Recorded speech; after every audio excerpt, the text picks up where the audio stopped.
Hey friends, before we dive in, just a quick reminder, if you're getting value out of the Hacking Fat Man podcast and journey, don't forget to follow along on all the channels. We're posting daily tips and updates, behind the scenes content on Facebook and Instagram. Just search at Hacking the Fat Man.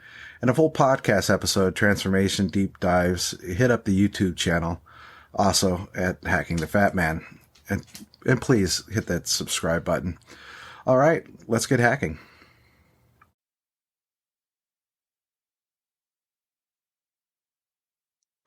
Hi, I'm Drew Manus. Welcome to Hacking the Fat Man, Episode 2, The Diet. So for a weekly update, as far as my weight's going, I'm still hovering around the mid 230s. I've been in a plateau for the last couple of weeks, which the plateaus are common. It's just your body reconfiguring. I was in a major plateau from September 24 to the beginning of March in 25. In April and May, I went from 275 to the 230. So I'm not surprised that I'm sitting in a plateau.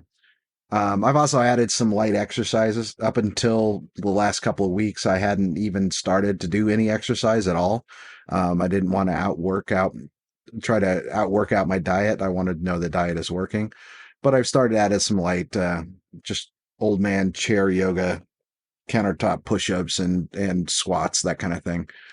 What else did I do last week? Oh yeah, I started a podcast. I created an Instagram account. I created a Facebook page. I created a YouTube channel. Thank you for everyone that watched, followed me on any of those. And also thank you those that have actually commented. Which gets me to the point is I do want to hear from you. So you can follow on Instagram or Facebook. It's Instagram. It's just Hacking the Fat Man. And Facebook. Well, you're going to have to look me up. Look up Hacking the Fat Man. Both Instagram and Facebook are verified. So if you find something that looks like it's pretending to be me, if it doesn't have the verification seal, it's not me. I also have a WhatsApp, or you can SMS me at area code 424-644-6342. I'm not necessarily going to answer that, but I will answer. I mean, as far as a phone call, if you try to call it, but I will answer text to it. And then there's just the old school email. If you want to send your question that way, it's thefatman at hackingthefatman.com. As I mentioned, you can find me on YouTube, Hacking the Fat Man, Buzzsprout, which is just podcasts at Hacking the Fat Man, and Spotify and Apple. Again, I think by now you know what I'm calling this. So I wanted to take a step back. As I was going through the diet last week, I can see it in my face. I realized I wasn't being clear about something, and I didn't know what it was. Um, so I want to take a step back to one of the first things I thought about when I decided to continue and to move forward, was I made an agreement with myself to make my life just slightly a little bit every single day. And initially that was reduce pain. Um, but I also realized that I had not had any real joy in my life, that I was not adding joy into my life. Now, trust me, my kids were successful at times. I was proud of them. I had love and happiness, but joy was not something I was bringing to my life at all. Um, so I made the decision that everything I do is part of making my life a little bit better every day. Everything I do, everything I participate in needs to bring me joy. And I'm not talking just I'm talking real joy. Like I really need to enjoy it. And this includes the food I eat, the food I choose. I am not going to eat kale. I am not going to eat, if I have a sandwich, I'm not going to eat a hardcore wheat with fortified with sawdust. I don't want the diet chips. I want real potato chips. And so I have approached that joy into my food selection. And I'll get into this a little bit more. And I also wanted to uh, stop a second and talk about consistency. And this was a fault of my own, some miswiring in my brain that actually came from being an athlete, came from being hyper focused and hypercritical. I've been on this path now for over 2.5 years, and consistency is often associated with that critical thinking that strict adherence to specific schedule and routine and getting the perfect workout or getting the perfect thing. And um, however, it's more effective and sustainable because, especially when it comes to our life, eating diet is our life. It's not just a workout. It's something we have to do every single day. And life throws you curveballs all the time. And so instead of just approaching this consistency, it's not about perfection. It's about showing up and making progress in whatever way possible, even when faced with obstacles or changing circumstance. It's about having a mindset of resilience and finding a way to stay on track, even if the method needs to change. So I'm constantly tweaking what I'm doing. This also realized I kind of had 14 different things, and I realized that I needed to break it off into two parts. One and I'm stealing from Asimov here, the laws of robotics, but this is the laws of my diet, the Hacking the Fat Man diet. And the first thing I put in there, because I didn't list it, was everything needs to bring you joy, including the food you eat. If it doesn't bring you joy, stop it and remove it. If you don't like what you're eating, don't eat it. Find something better. There are great choices that you can make out there that are fantastic that will do just the same thing as eating that sawdust potato chip. Um, so again, I covered some of these before. This isn't a diet, it's a lifestyle change. It should be simple as breathing. I don't want to plan it, I don't want to meal prep, and I don't want to track calories. And the program should be adaptable and sustainable regardless of one's location. This gets down into the flexibility. So what you'll see here is I've created more of a framework than necessarily a true diet, right? I'm not going to talk about necessarily the uh, diet recipes or eat this meal or look at this type of thing, because you can take from each one of every diet out there in the world and put them together in and to make this framework work. And most importantly, it's acceptable to make mistakes and you need to forgive yourself. You can't change what you did yesterday, but I can change this second and what I'm about to do. And that's where the power really comes from. So, talked about this last time. Diets I've tried the low fat, non fat. You can hear my disdain still in that one. It's completely worthless. Well, actually, I shouldn't say it's completely worthless for me. Keto or Atkins. I've done fasting. I've done the zone diet, and I've done the modified zone diet, which is instead of being carb heavy, you make it protein heavy. Mediterranean, the Doctor's Health Cure, my jokingly of the sumo diet, and the juice cleanse. I'm not going to get into all these really because those are just things you can choose from.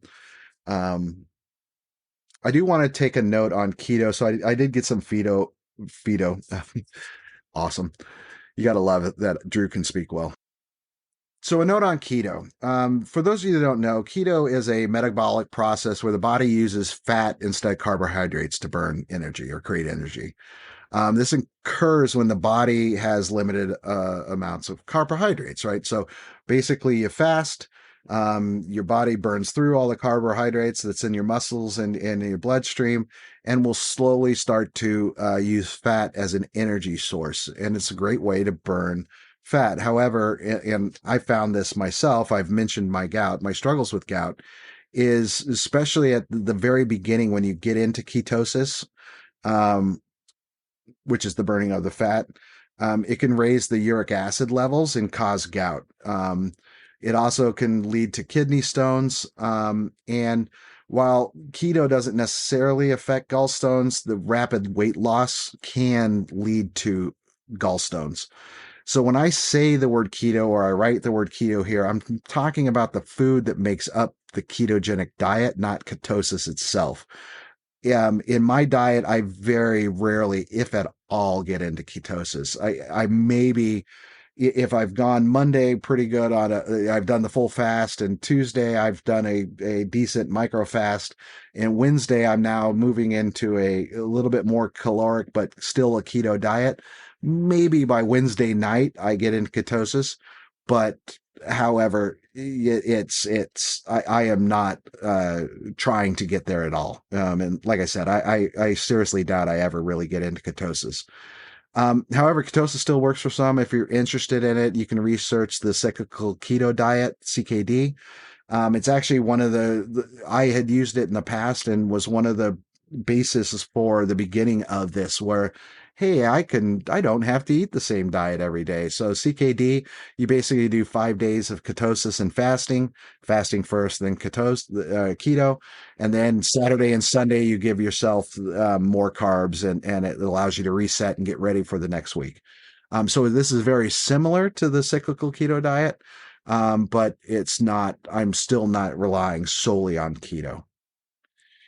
The other thing I wanted to talk about that I hadn't before, and again, this is the mindset change, the hack in my mind that I had to do is every failed diet I had one thing in common. It was rigid. It was because I was trying to stick to it, and life threw me a curveball, whether I traveled or whatever it was. I demanded perfection. I tracked every calorie and eat the same things every day and never go off the plans. And then if I slip, well, I'm done. I'm weak. I'm pathetic, right? And that mindset was toxic. It turned every mistake into a moral failure and every craving into proof I was broken. And I'd eventually just get tired of it and rebel. Because here's the secret that no diet book wants to admit, or anyone sticking, telling you this diet is the way to go, is nobody sticks to a perfect plan forever. It's impossible. We're human. We make mistakes.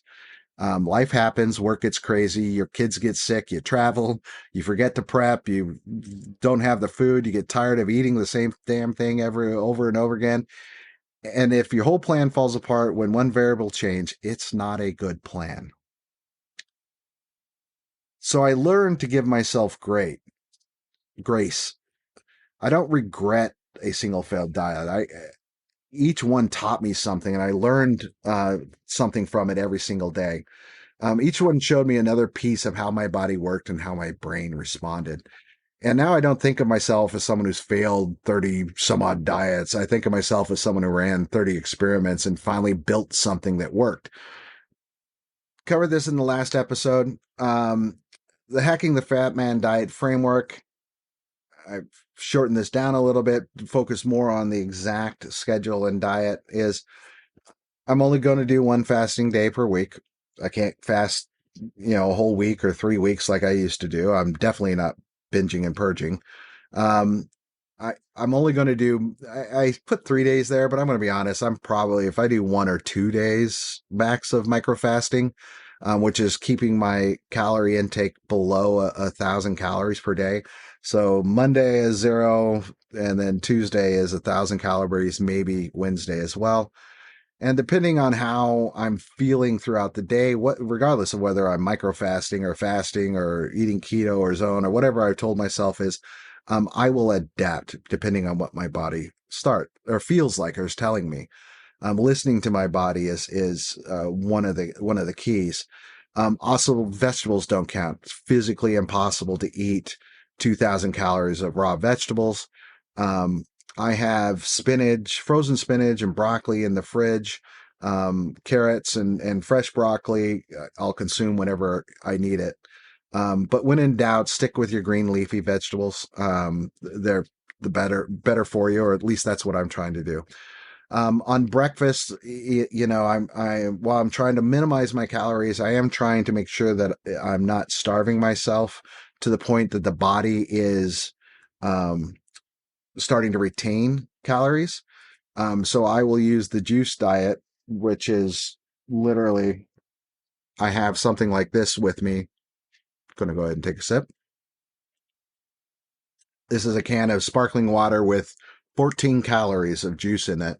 Um, and yes, oh my God, I've got 2 grams of sugar in here. Doesn't matter. I drink probably like 3 or 4 of these a day, along with the lemon juice and just regular water. That is my breakfast, and it also gives me calories throughout the day.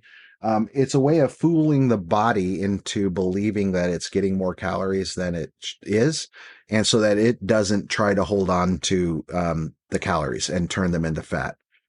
And that is the trying to spread the calories out over the entire day. Um,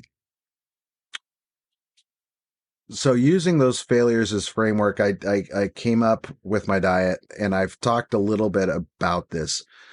This rotation gave me the ability to pivot if I need to. So if Monday I felt that I was inflamed, well, it's a fast day, so I'd go light. So let's take Thursday. Let's take Thursday. My inflammation, my legs are hurting, or my knees are hurting, or God forbid, I start to feel gout coming on.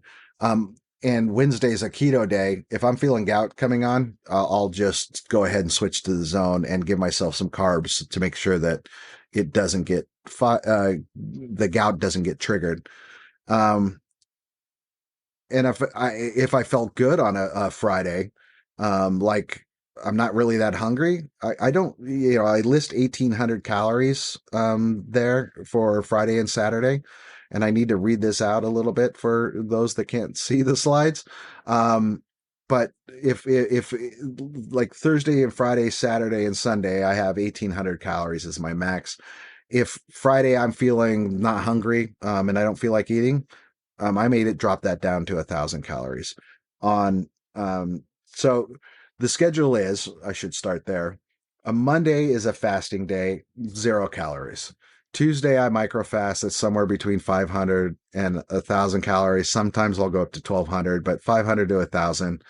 And Wednesday is a microfasting keto day. Again, I try to stay at the 500 to 1,000, depending on how I'm feeling.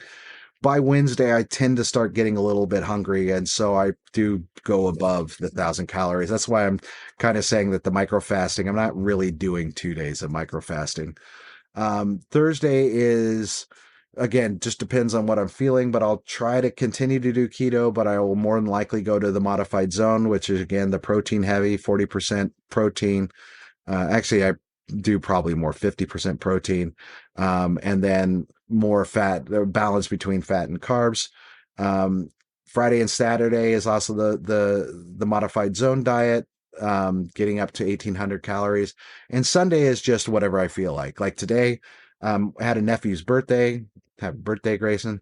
And went and visited the family, had a couple pieces of pizza. Um, I am well under 1,800 calories today, but I tend to, whatever's going on, I just let myself go and enjoy the day, especially if I've been really good through the week. So that's really the Hacking the Fat Man diet. It's a framework and a flexibility, for you to plug in whatever your favorite foods are that bring you joy, right? We've all done diets. We've all had, during those diets, you usually find like the two or three things that you like to eat. Really, this came from the fact that I took all those and put them together and realized I could make a schedule out of it. I try to be good in the early parts of the week, give me flexibility in the later part of the weeks. Doesn't matter whether I'm going to a fast food place or going out to dinner with the family or over for Thanksgiving. I know what my caloric intake is for the day, what my goals are, and I try to stay within it. In a pinch, I will go for, and I learned this from The Biggest Loser. I watched every single episode of The Biggest Loser. Is a fist size of protein and two fist sides of vegetables. And if you get some rice in there along with it, it's fine. The salmon at every restaurant is usually the perfect meal, if you're ever in doubt or ever in need. So is the tuna tartare, and I love tuna tartare. But hopefully I'll get it. Not hopefully, I'll get into that a little bit more. Again, this isn't about the foods or the recipes or anything else like that. It's about having a framework and flexibility to give yourself the tools that you need to fight life as you're trying to lose weight and trying to better yourself. So next time on Hacking the Fat Man, my good friend Tom Kennedy sent me this question. Tom and I go back to high school. He was our goalie in high school, and I played with him in college. And Tom asked about the other things he'd love to hear about is how to handle the BS foods and drinks like sweets and crackers, chips, cookies, and even alcohol. The good stuff. And it's an excellent question, Thomas. And I already started to give the answer. Actually, I just kind of gave a little bit of it, but you'll have to wait till next week for me to get the full answer. As that's an excellent topic for the third episode of Hacking the Fat Man, is how to handle the things life throws at us and what type of things life throws at us. Um, I will cover how I deal with the constant issues that life is thrown at us. So thank you for joining this week's episode of Hacking the Fat Man. Please, I'd love to hear from you. Reach out on Facebook or Instagram or WhatsApp or even old school email. Um, and yeah, I'll see you next week. Thank you. Bye.